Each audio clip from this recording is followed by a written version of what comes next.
What's up guys, it's James Allen, the out-of-state investor, and recently I purchased a 5-unit apartment complex from out of state. Now this is the first apartment complex I've ever purchased. I purchased single families, I purchased smaller multifamilies, but this is the biggest deal I've done so far, and it's probably the best deal I've done so far. So I'm really excited to share with you all about this property, how I found the deal, how I know it's a good deal, how I funded the deal, and how you guys can use this information to find properties just like this one. But before I get started, do me a favor and support the channel by smashing that like button, and if you haven't already done so, definitely subscribe and hit that notification bell to watch more content like this. And with that said, let's jump into it.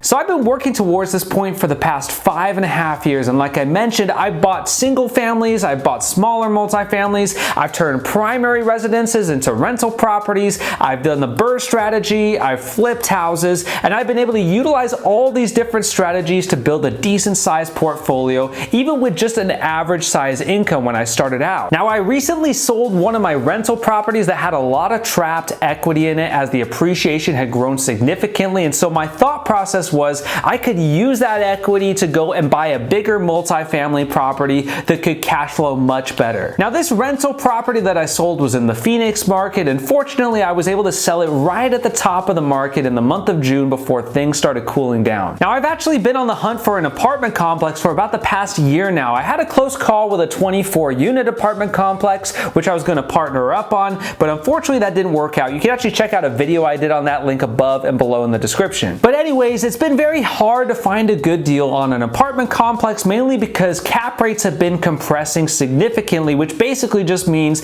the return on investment you can get on the property without a mortgage has been getting lower and lower. In addition to that, many owners have been asking top dollar for their multifamily properties, and in my market of Knoxville, Tennessee, there's not even a lot of inventory for that size of multifamily, and so because of that and the short amount of supply that exists for that type of property, people have been overpaying and buying properties where the numbers just simply don't make sense. So as much as I want an apartment complex, I'm not just going to buy any deal. The numbers still have to make sense, and it still has to give me a good return on investment. Now over the last year, I've looked at dozens and dozens of these multifamily properties, and none of them have really made sense. And these have been on market and off market deals until I found this 5-unit apartment complex. Now this 5-unit apartment complex was located in Maryville, which is basically a suburb of the Knoxville, Tennessee market. So I actually was not very familiar. I was vaguely familiar with the area, but not extremely familiar to the point where I know this area inside and out. So there was definitely a learning curve involved with getting to know this area. Now the way I found this deal was actually through a Facebook group. I actually got connected with a wholesaler, and we started chatting about the inventory he recently picked up. Well, this deal was the only one that really interested me, so that's the one we focused on, and I had a lot of due diligence to do to make sure I was getting a good deal with this property, because again, I didn't even know this area very well. So after doing my initial due diligence, this is what I liked about the property. Firstly, it was in a great location, a solid B-class location, great schools, 8 out of 10, 10 out of 10 schools. There was also solid amenities nearby. You had your AMC theaters, your Targets, your Starbucks and Chick-fil-A's. You also were surrounded by single family houses around the size of 2,000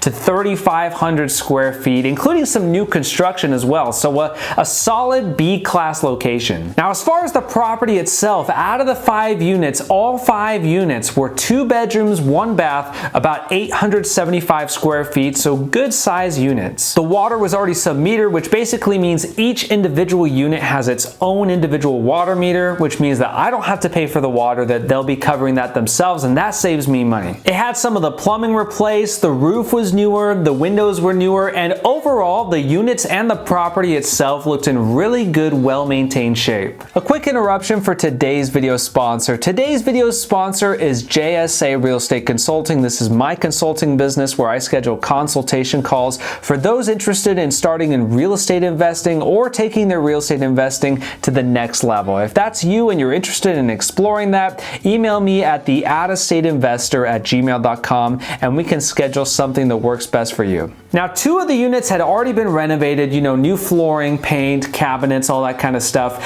and then the other 3 were still out outdated, but again, they were still in good solid shape. Now the rents in particular were very, very low. They were way below market rent. The non-renovated units were going for $600 a month, and the renovated units were going for $750 a month. So in total, we were collecting around $3,300 a month. Now I knew that if I could renovate the 3 outdated units, that I could raise the total amount of rents to $6,450, about $1,200 a month for the already renovated ones. And because I go a little bit higher end on my rental renovations, I would probably be able to get about $1,350 a month per unit for the new renovated units. Now I also did my financial due diligence, checking things like the leases, recent P&Ls, utility bills, and in addition to that, I was also checking on things like, are there city taxes in addition to county taxes, which it actually turned out that there was. Now as far as the asking price goes for this property, the wholesaler was looking for a $550,000 asking price, which is not a bad price considering the condition of the property.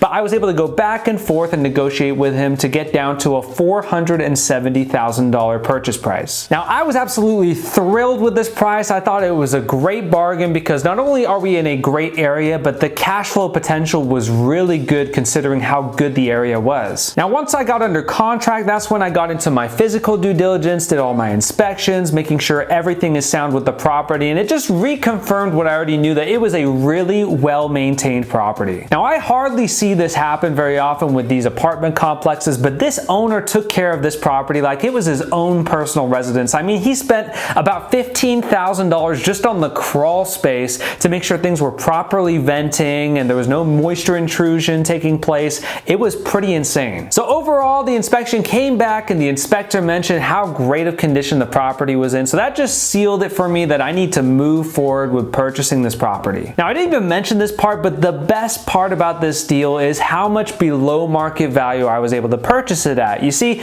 I purchased it for $470,000, but I spoke to several of the top realtors in the area and they all agreed that in as-is condition that I would be able to resell this property for around $600,000 to $650,000. Now personally, I think it would be around $600,000, so that would give me an instant equity of about $130,000. Now when purchasing these deals from wholesalers, most of the time they're going to want you to pay cash, but fortunately this wholesaler was willing to work with me, especially considering how good of condition the property was in, that I was able to utilize commercial financing. So with that said, let's take a look at what the numbers look like for this deal. Now my down payment was a 20% down payment, which meant my down payment came out to $94,000. I had closing costs come out to $7,651. I had an additional $700 for my inspection. So in total, my total all-in cost on this property came out to $102,351. Now once I've renovated the remaining 3 units, I should be able to bring in a total income of $6,450 a month. Now as far as my mortgage payment goes, the way I was able to structure it with this local bank I worked with is we were at a 5% interest rate amortized over 25 years on a 25-year loan. It's also a 20% down payment, and basically the rate is locked for the first 5 years, and every 5 years after that it will reset to wherever the market is at. But one of my favorite parts about the loan is the bank will lend me the renovation costs at that same 5% interest rate, and it will be an interest-only loan for the first 6 months of the loan, and then it will kick into principal and interest from then on. So with the renovation costs being rolled into the mortgage, my total mortgage payment comes out to roughly around $2,532 a month. My property taxes comes out to $426 a month. That's both the city and county taxes combined.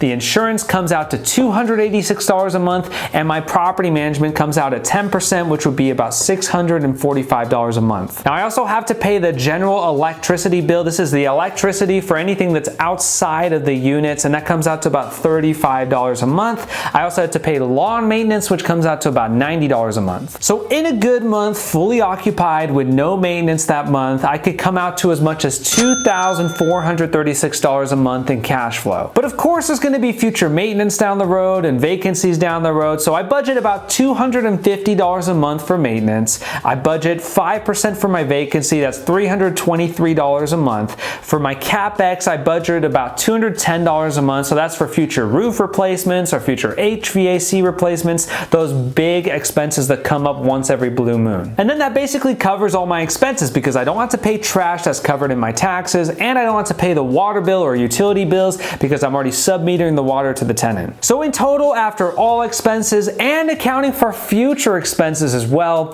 I'm able to cash flow a total of $1,653 a month, which, because I'm able to roll all the renovation loans into the mortgage, my cash on cash return comes out to a 19.4%. So considering this is in a Class B area, I feel like this is a really good cash on cash return. It makes for the best deal that I've ever gotten, especially when you consider all of the instant equity I get when I purchase the property. Because if you don't know how apartment complexes work, the way they value apartment complexes is based on the cap rate and the net operating income. So your area will have a determined cap rate of what people are willing to pay for that area, and they'll also have a net operating income that you use that to determine. The more net operating income, the higher the value. So if you're able to raise the rents on the apartment building, then you're also increasing the overall value of that apartment building. So this property is in an area that gets a 6.5% cap rate. So if I'm able to raise rents up to that $6,450 a month, then I will be able to get a new valuation on this property of about $811,000. So when I come to refinance this property, I should be able to easily BRRRR this property and then get some money back on top of that. So I'm really excited about this deal because I'm going to be able to use that instant equity and that forced equity to refinance it and use that money to go buy another apartment complex and scale exponentially from then on. So I'll definitely keep you posted with how this project comes along. This is my best deal I've done so far, so I'm really excited to see this project reach its full potential. And so with that said, if you guys enjoyed today's video and if you feel like you gained some value from it, do me a favor and support the channel by smashing that like button. And if you haven't already done so, definitely subscribe and hit that notification bell to watch more content like this. Also, let me know in the comments below if you have any thoughts or questions, and I'll do my best to get back to you. Finally, follow me on Instagram and TikTok at The Out of State Investor. And if you enjoyed today's video, you'll definitely want to watch one of these two videos right over here. And with that said, I'll see you guys on the next one.